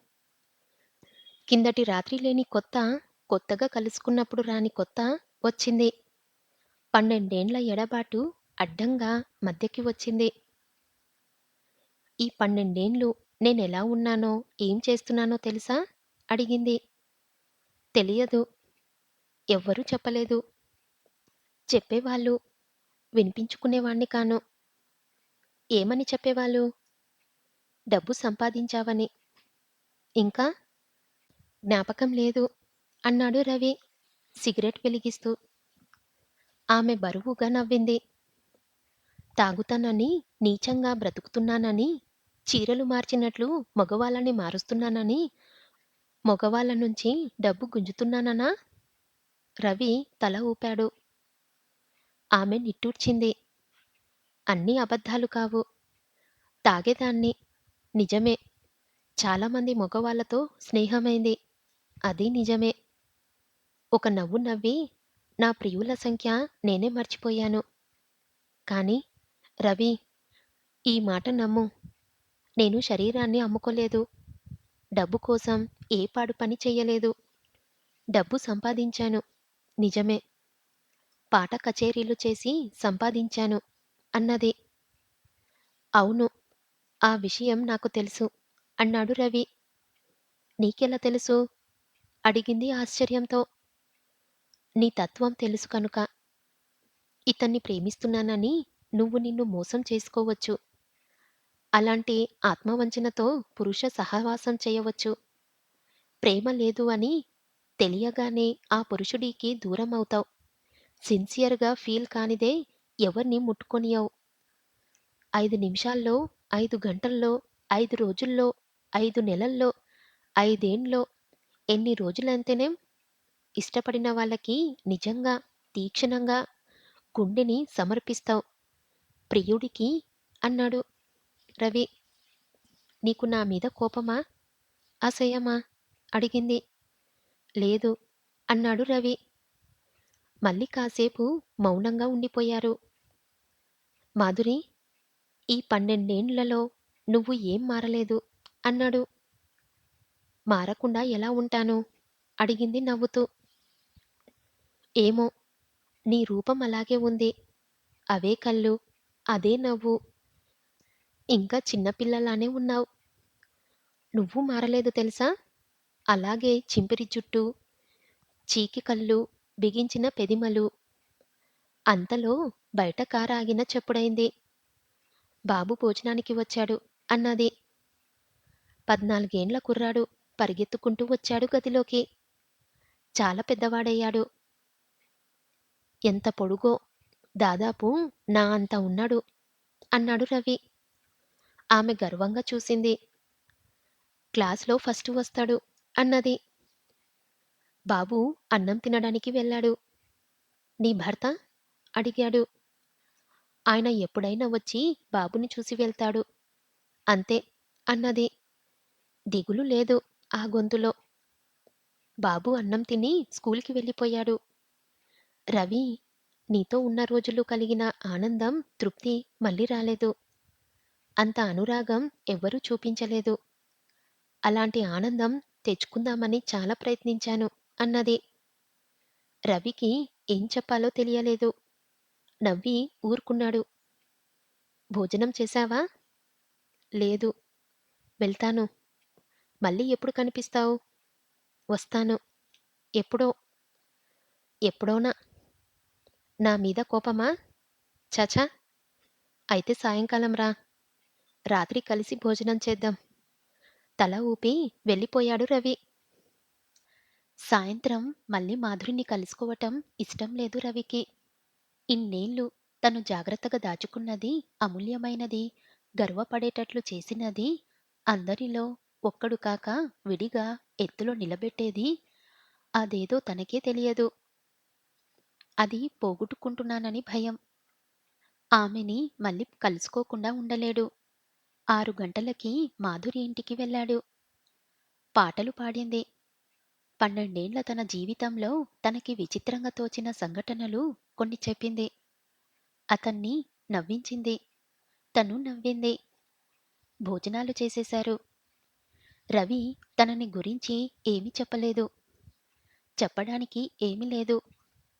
పెళ్లి చేసుకున్నాను. పుస్తకాలు రాస్తున్నాను అన్నాడు. నీ భార్య అంటే నీకు ఇష్టమా? అడిగింది. చాలా ఇష్టం అన్నాడు. అబద్ధం కాదు. నిజమే. రాత్రి 9 గంటలయింది. బాబు వెళ్ళి పడుకున్నాడు. నేనిక వస్తాను అని లేచి నిలబడ్డాడు అతను. వెళ్తావా? అంటూ అతనికి దగ్గరగా వెళ్ళింది. తనకి తెలియకుండానే చెయ్యి చాపింది. ఆహ్వానమో, వీడ్కోలో జంకుతూ ఆమె కళ్ళల్లోకి చూశాడు రవి. ఈ 12 ఏండ్లు నేను ఒంటిగా నిజమైన సుఖము, ఆనందము లేకుండా కళ్ళనీళ్ళు పెట్టింది. ముందుకి జరిగాడు. ఆమెని 2 చేతుల్లోకి తీసుకున్నాడు. కళ్ళ కింద చక్రాలు పెట్టి తోసినట్లు, ఆలస్యం చెయ్యక అని దేవుళ్ళందరూ కలిసి పురమాయించినట్లు కౌగిలించుకునే పడక గదిలోకి వెళ్లారు. నీలం రంగు దీపం. వెన్నెల్లా ఉంది. ఇద్దరూ మంచం మీదకి ఒరిగిపోయారు. మాధురి, మాధురి స్మరిస్తూ ముద్దులు పెట్టుకుంటున్నాడు. ఆమె పెదిమలలో అదే తీపి. ఆమె మెడ కింద అదే సువాసన. చేతులలో అదే మెత్తదనం. కళ్ళల్లో అవే కాంతులు.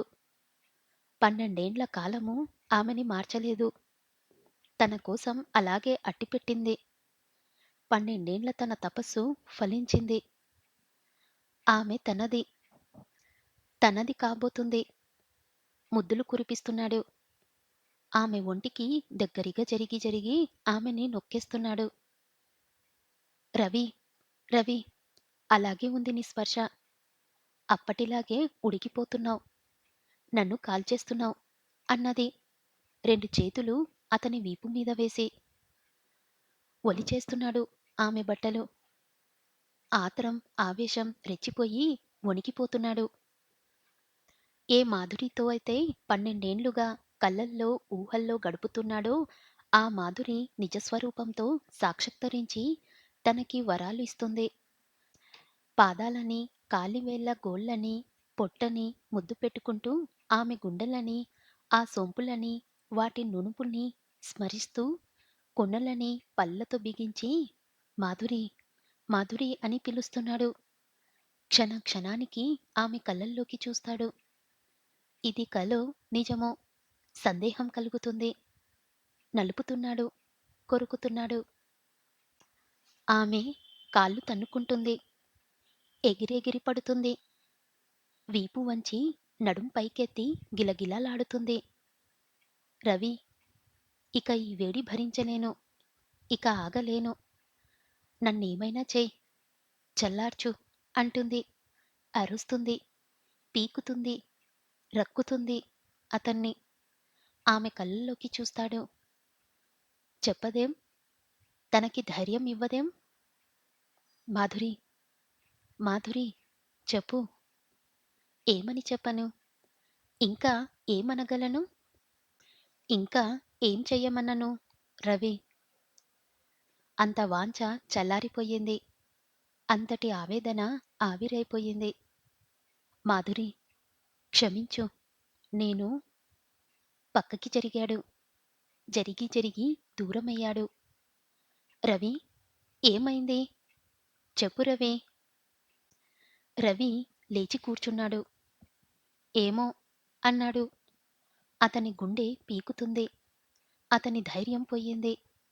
ఆత్మవిశ్వాసం నశించింది. ఆమెని ప్రేమిస్తున్నాను కనుక ఇంకో స్త్రీని అనుభవించలేకపోతున్నాను. నేను మొగాన్నే అనుకున్నాడు ఇన్నేళ్లు గర్వంగా. ఆమె ముందు, ఆమె పక్కన అసమర్థుడయ్యాడు. వాంఛ ఉంది. తీర్చుకునే శక్తి లేదు. సిగ్గు, రోషం, దెబ్బతిన్న పౌరుషం. లేచి నిల్చున్నాడు. రవి, ఏమిటి? నాతో చెప్పవు? అడిగింది. ఏం లేదు చెప్పడానికి. మంచం మీద నుంచి ఒక్క గంతున లేచింది. అతని 2 చేతులు పట్టుకుంది.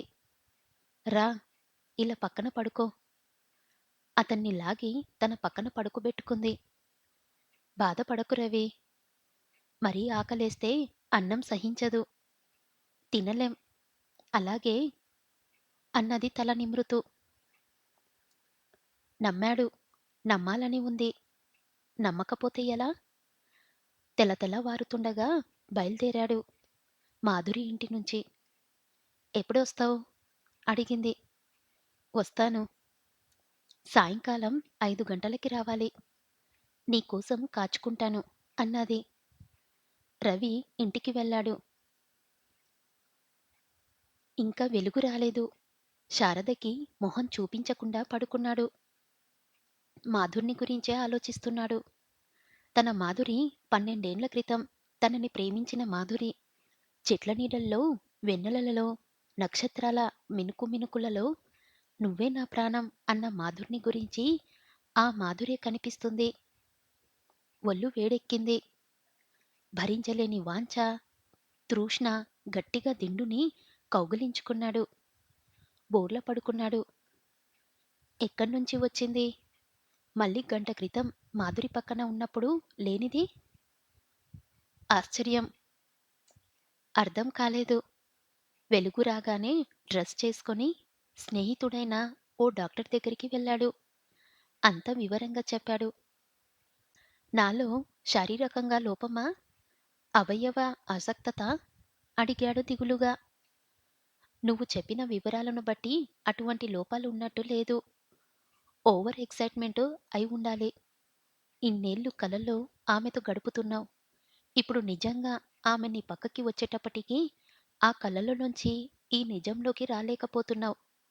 ఈ నిజం వల్ల ఆ కల పోయి తర్వాత ఈ నిజం పోయి బాధపడతాననే పిరికితనం కావచ్చు. ఇవన్నీ పోయి మళ్ళీ సహజమైపోతావు. జంకక, వెళ్ళు మళ్ళీ ఆమె దగ్గరికి అని సలహా ఇచ్చాడా డాక్టరు స్నేహితుడు.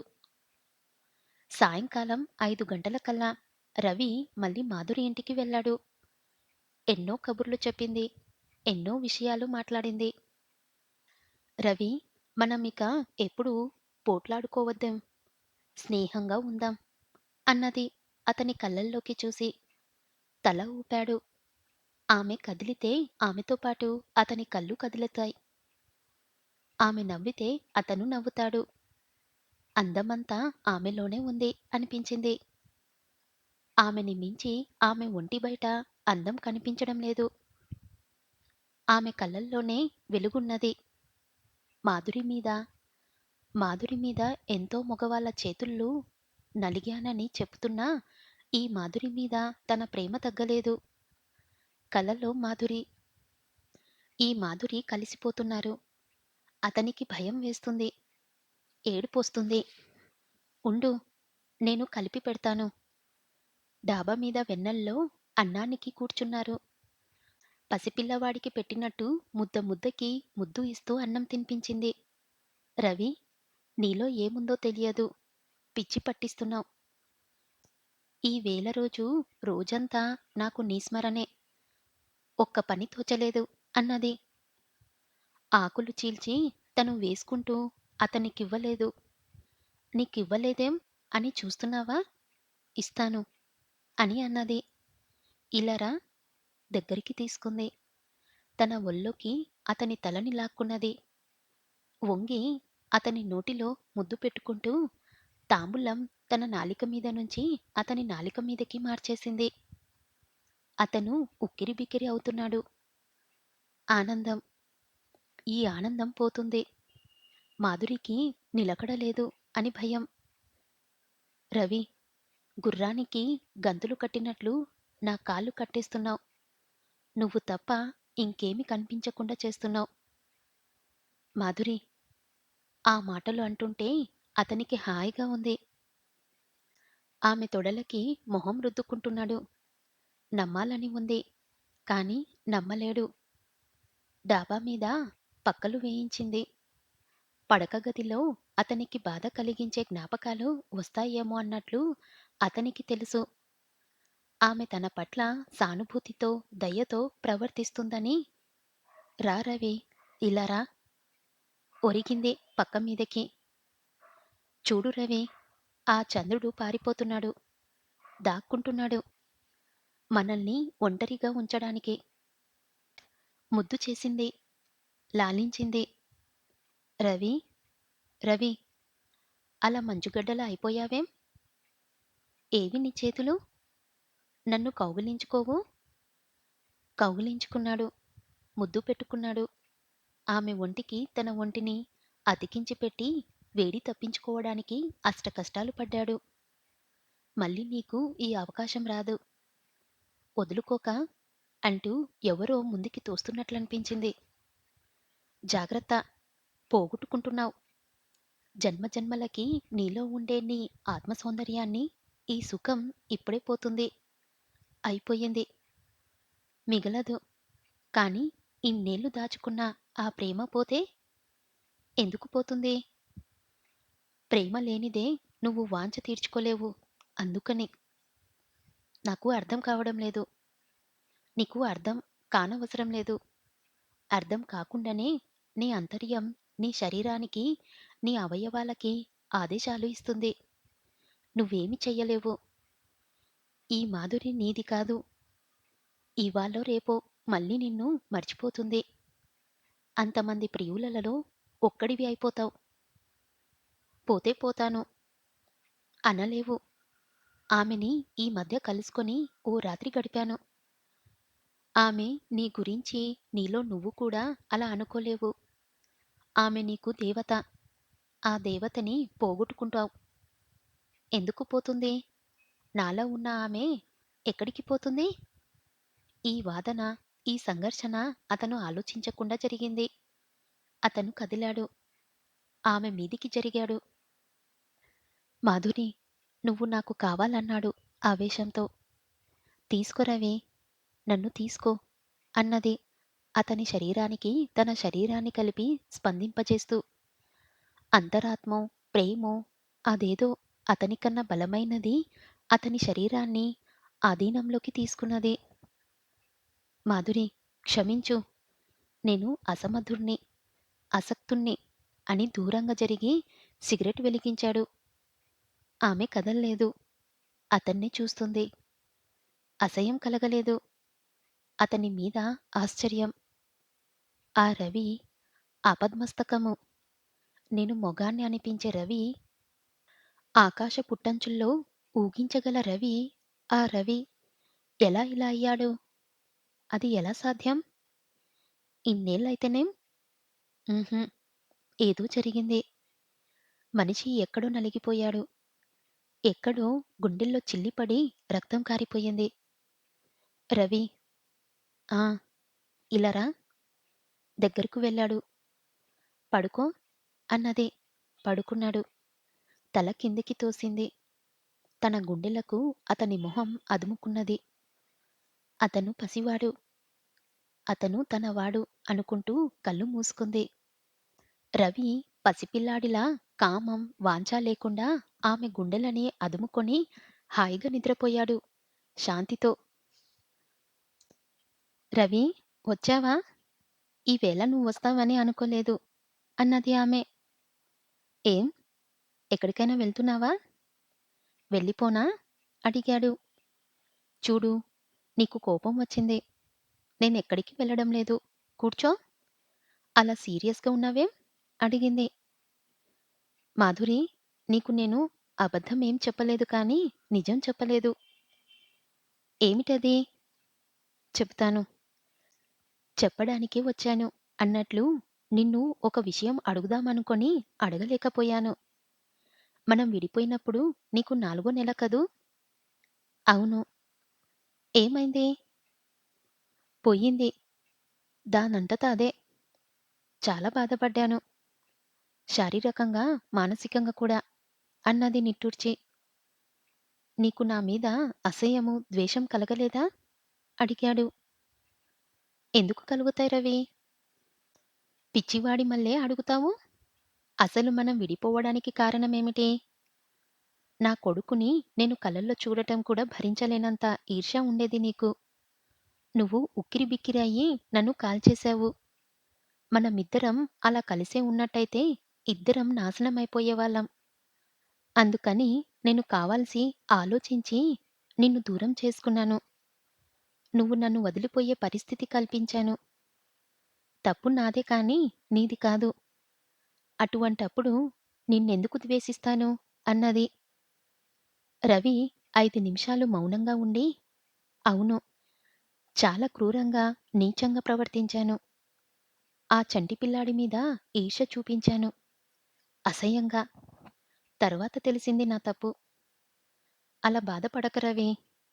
నువ్వు నన్ను అంత గాఢంగా ప్రేమించావు. నేను ఇక ఎవర్నీ కన్నెత్తి చూడడం భరించలేకపోయావు. నువ్వు నన్ను అలా ప్రేమించినందుకు చాలా గర్వపడ్డాను. మళ్ళీ అలా ఎవరు నన్ను ప్రేమించలేదు అన్నది.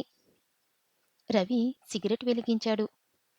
2 నిమిషాలు పొగ పీల్చి, ఈ 12 నేనేం చేశానని నా జీవితపు వివరాలు అడిగావు నువ్వు? నిజం చెప్పలేదు. ఈ 12 నిన్ను ప్రేమించాను. ప్రేమిస్తూనే ఉన్నాను. నిన్ను స్మరించాను. నిన్ను ధ్యానించాను. పూజించాను. ఎలాగో చెబుతా విను అని రవి చెప్పడం ప్రారంభించాడు.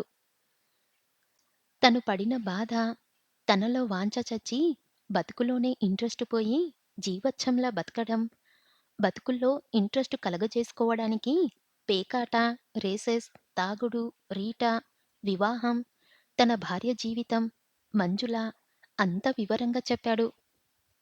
రవి, నిజంగానా? నిజంగా. నన్ను అలా ప్రేమించావా? నా చెవులని నమ్మలేకుండా ఉన్నాను. రవి మొహం ఎర్రనయింది. అబద్ధాలు చెప్పడం నాకలవాటు లేదు. అవసరం కూడా లేదు అన్నాడు. అమాంతం లేచి అతని దగ్గరికి వెళ్ళింది. అతని 2 చేతులు పట్టుకున్నది. నువ్వు అబద్ధం చెప్పావని అనలేదు రవి. నమ్మశక్యం కాని నిజమన్నాను. తాజ్‌మహల్ కట్టిన షాజహాన్ సామ్రాజ్యాన్ని వదులుకున్న 8వ అడ్వాటర్ కన్నా నీ ప్రేమలో లోతు, ఏకాగ్రత, దీక్ష ఉన్నాయి. రవి, ఇటువంటి ప్రేమ నా మీద కలగడానికి నేను ఏ జన్మలో ఏం పుణ్యం చేసుకున్నానో. రవి, నా గర్వం ఏమని చెప్పను? నువ్వు ఇంకో ఆడదాన్ని ముట్టుకోలేకపోయావంటే ప్రపంచంలో అందరు మగవాళ్ళు నేనొక్కతే ఆడదాన్ని అనిపిస్తుంది రవి. రవి నవ్వాడు. రవి, నా పిచ్చి రవి, ఎంత బాధపడ్డావు? ఏం చేసుకున్నావు రవి నీ బతుకు? నీకేమిచ్చాను రవి నన్ను అలా ప్రేమించడానికి? ఎందుకు రవి నన్ను ఇంకా అలా ప్రేమిస్తున్నావు? నీకోసం నా గుండె నలిగి నలిగి ఏడుస్తుంది. రవి, నువ్వు అలా తపిస్తుంటే ఇన్నేళ్ళు నేనెలా బతికాను? ఎలా తిండి తిన్నాను? ఎలా ఊపిరి పీల్చాను రవి? నాకే ఆశ్చర్యంగా ఉంది రవి. నన్ను చూసి జాలి పడుతున్నావా? వద్దు. జాలి పడటానికి నేను దైన్యంలో లేను. నేను ఏదో పోగొట్టుకున్నట్లు కానీ, జీవితాన్ని అనుభవించకుండా వదులుకున్నట్లు కానీ చింతించడం లేదు. గర్వపడుతున్నాను. అలా ప్రేమించగలిగినందుకు. కనుక దయచేసి నన్ను చూసి జాలిపడక. నాకు నీ దయ అవసరం రవి. విను మాధురి, నువ్వేమిచ్చానన్నావు? ప్రేమించే శక్తినిచ్చావు. జీవితాంతం సరిపోయే మాధుర్యమిచ్చావు. గుండెకి లోతిచ్చావు. నా హృదయానికి సంపద ఇచ్చావు.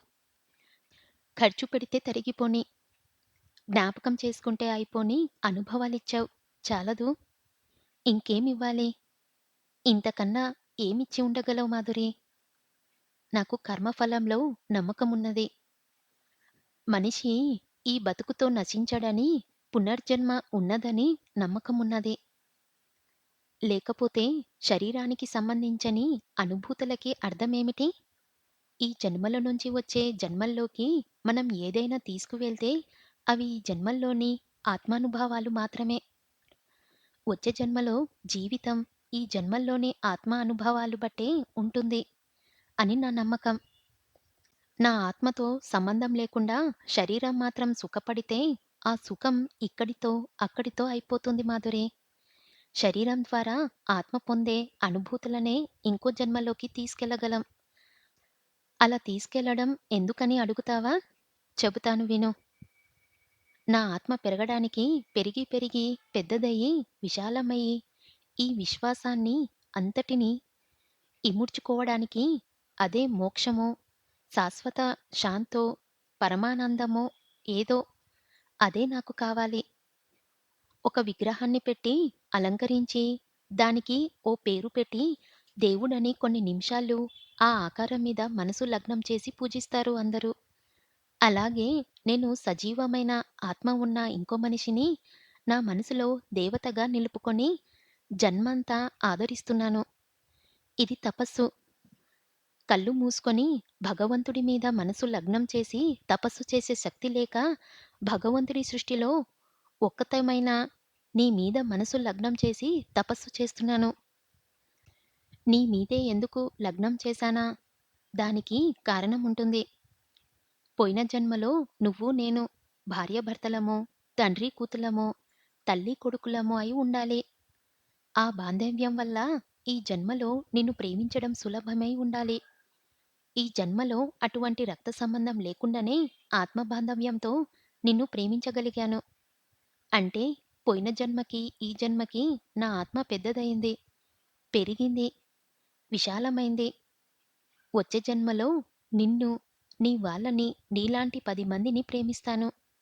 ఆపై జన్మలో 1000 మందిని, ఆపై జన్మలో 1,00,000 మందిని, ఆపై జన్మలో ఎప్పుడో సర్వమానవ కోటిని భగవంతుడి సృష్టించినంతటినీ ప్రేమించే శక్తి వస్తుంది. అలాంటి ఔన్నత్యానికి ఇది మొదటి మెట్టు. అందుకే గర్వపడుతున్నాను. జీసస్, క్రైస్తు, బుద్ధుడు, మహాత్మాగాంధీ లాంటి ప్రేమమూర్తులు ప్రపంచాన్ని, మానవాళినంతటినీ ప్రేమించిన మహర్షులు ఎన్నో జన్మల క్రితం ఎవరినో నీలాంటి ఒక స్త్రీని ప్రేమించి ఉండాలి. వాళ్ళ ఆత్మార్పణ అక్కడ ప్రారంభమై ఉండాలి. భగవంతుణ్ణి అప్పుడెప్పుడో నీలాంటి ఓ జీవిలో ఆరాధించి ఉండాలి అన్నాడు. మాధురి కళ్ళల్లో నీళ్లు జలజలా రాలుతున్నాయి. మాధురి, ఏడవవద్దు. ఏడవడానికి కాదు నేను ఈ విషయం చెబుతున్నది. నీకోసం నేనేం త్యాగం చెయ్యలేదు. త్యాగం చెయ్యాలని అనుకోలేదు. అందరికన్నా నేను ముందున్నాను. భగవంతుడిలో నీలమై పూర్ణనందనం పొందడానికి అనే గర్వం ఉంది నాలో. నువ్వు గర్వపడు అన్నాడు రవి. అతని మొహం వెలిగిపోతుంది. మాధురి ఏడుస్తుంది, నవ్వుతుంది.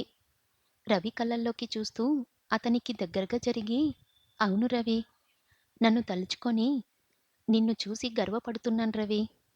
నీలా అలా అంత ఏకాగ్రతతో నేను నిన్ను ప్రేమించలేదు ఇన్నాళ్ళు. కానీ రవి, నువ్వు నమ్ముతావో, నమ్మవో కానీ నేను నిన్ను ప్రేమిస్తూనే ఉన్నాను. సుఖాలు అనుభవించి ఉంటే నా శరీరం అనుభవించినది. కానీ వాటిలో నా ఆత్మ ఏనాడూ పాల్గొనలేదు. నాకు తెలుసు. తెలిసి అసంతృప్తితో ఇన్నేళ్ళు ఒంటిదాన్నయిపోయినట్లు, నాకెవ్వరూ ఈ ప్రపంచంలో లేనట్లు బెంగపడ్డాను రవి. శరీర సౌఖ్యాలు అనుభవించకుండానే అవి ఈ జీవితానికి కానీ, ఇంకో జన్మలో కానీ సంపూర్ణత ఇవ్వవని నువ్వు తెలుసుకున్నావు. నీకు తెలుసు. నాకు తెలియక వాటిని అనుభవించి, అవి వద్దు, అవి నాకు ఏమి ఇవ్వవు అని నేను నిన్ను మళ్ళీ కలుసుకున్నాక తెలుసుకున్నాను రవి. ఇన్నేళ్ళు, 12 మనం కలుసుకోకుండా ఉండటానికి కారణమేమిటి? ఆకస్మికంగా కూడా మనం ఎక్కడ తటస్థపడకుండా ఏ వీధి అడ్డం వచ్చింది? రవి, మనలో 12 క్రితం ప్రేమ కలిగించిన ఆ భగవంతుడే మనల్ని మళ్ళీ కలిపాడు. మాధురి హృదయానికి లోతు వచ్చింది. రవిని సంపూర్ణంగా సుఖం కోరకుండా ఆనందం కోరుతూ ప్రేమించగల శక్తి వచ్చింది. రవిలో అసహనం, ఈర్ష్య పోయాయి.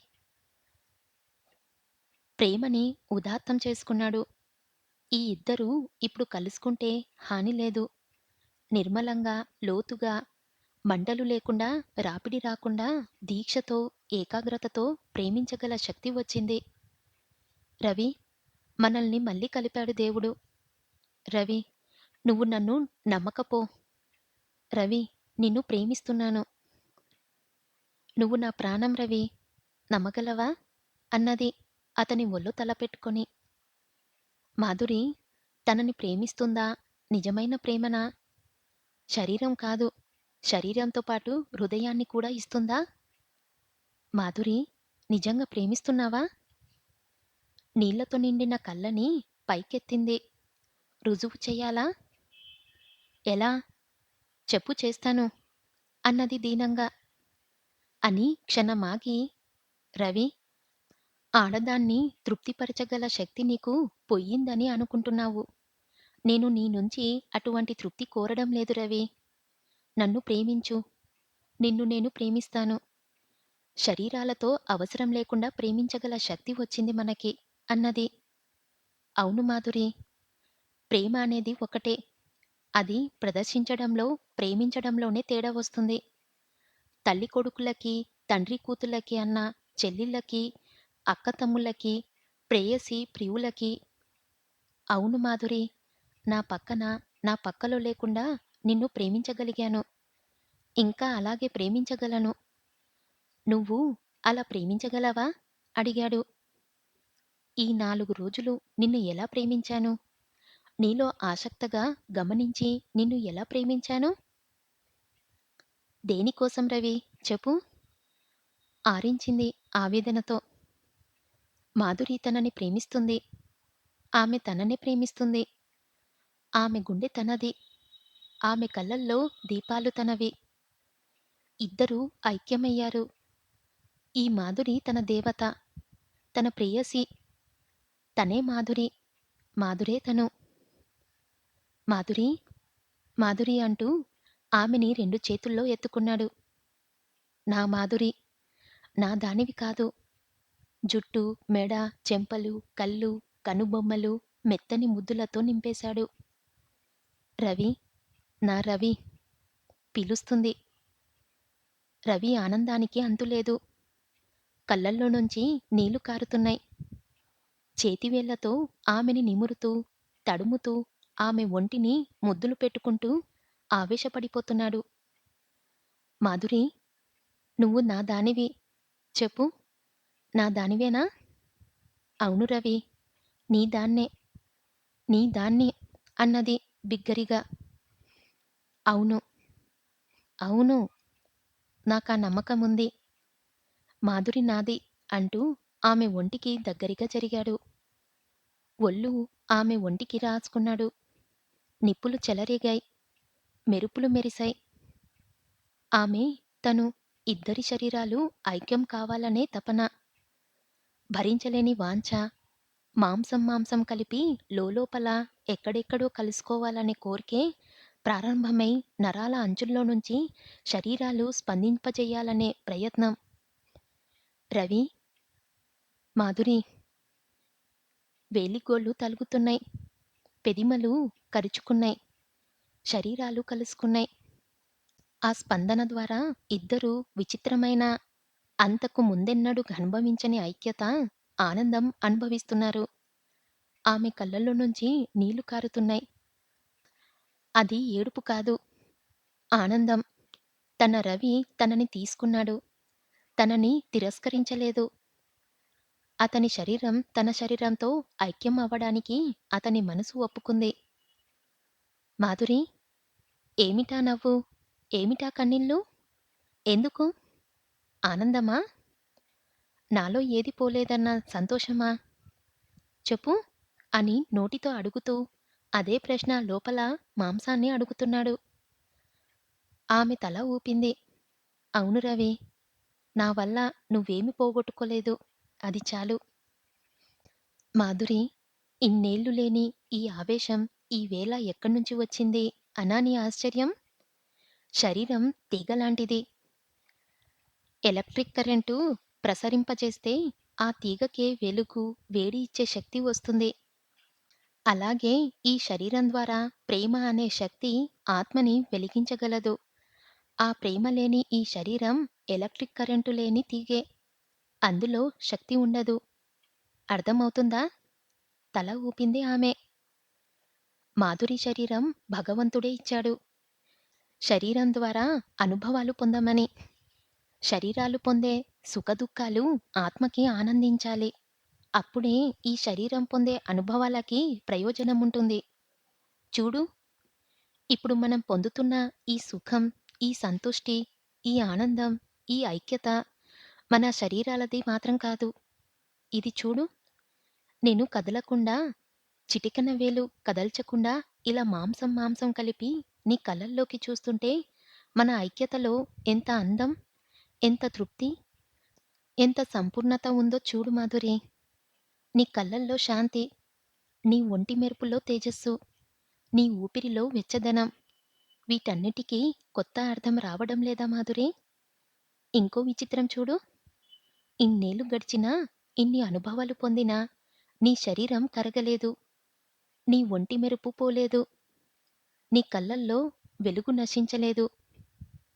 మాధురి, నీ ఊపిరిలో సువాసన, నీ ఒంటి పరిమళం, నీలోని నైర్మల్యం పోలేదు మాధురి. ఈ విచిత్రానికి కారణమేమిటి? ఎలా అట్టెపెట్టుకున్నావు నీ ఒళ్ళు? నీ ఒంటి పట్టుత్వం, నీ మాధుర్యం, పరిమళం. నవ్వింది మాధురి. ఆనందంతో నీ ప్రేమ బలం, నీ కోసం, నీ తపస్సు ఫలితంగా నేను అలాగే ఉండిపోయానేమో అన్నది. కాదు మాధురి, కలలో కూడా కోరుకోలేదు నేను. నువ్వు మళ్ళీ నా దానివి కావాలని. నువ్వు అలాగే నా దగ్గరికి రావాలని కోరుకునుండవు. నేను నిన్ను ప్రేమించాను, అంతే. నీ ఆత్మకి అంత బలం ఉన్నది. బురద, మట్టి, దుమ్ము వాటిలోకి వెళ్ళినా అవి నీకు అంటుకోలేదు. నీలో ఉన్న ప్రేమ వాటిని ఎప్పటికప్పుడు కడిగిస్తూ వచ్చింది మాధురి. 12 కాలం నీ పెదిమల తడిలో తీపిని, నీ చెంపల నునుపుని, నీ పళ్ళ మెరుపుని, నీ కళ్ళల్లో కాంతులని, నీ గుండెల బిగువుని, నీ స్పర్శలో సుఖాల్ని పోగొట్టుకోలేదు. మాధురి, కదిలి కదిలి దుమ్ముని, బురదని, అసహ్యమైన దేన్ని అంటనివ్వకుండా తిరిగి తిరిగి మళ్ళీ వచ్చిన నువ్వు గొప్పదానివి. నేను కదలకుండా ఒకే చోట ఉన్నాను. అద్దాల అలమారిలో వస్తువు మళ్ళే నాలో ఏముంది? అన్నాడు రవి. అంతకు ముందు 12 క్రితం పొందని ఐక్యత పొందారు ఆ ఇద్దరు ఆ రాత్రి. రవి, నా రవి. మాధురి, నా మాధురి. రాత్రి పగలు లేవు, కలిసిపోయాయి. ఆ రాత్రికి మాధురి, రవి విడివిడిగా లేరు, కలిసిపోయారు. ఇద్దరి శరీరాలు కలిసి ఒక్క ముద్ద అయిపోయాయి. ఇద్దరి నరాలు అంటుకొని ఊపిరాడకుండా పెనవేసుకున్నాయి.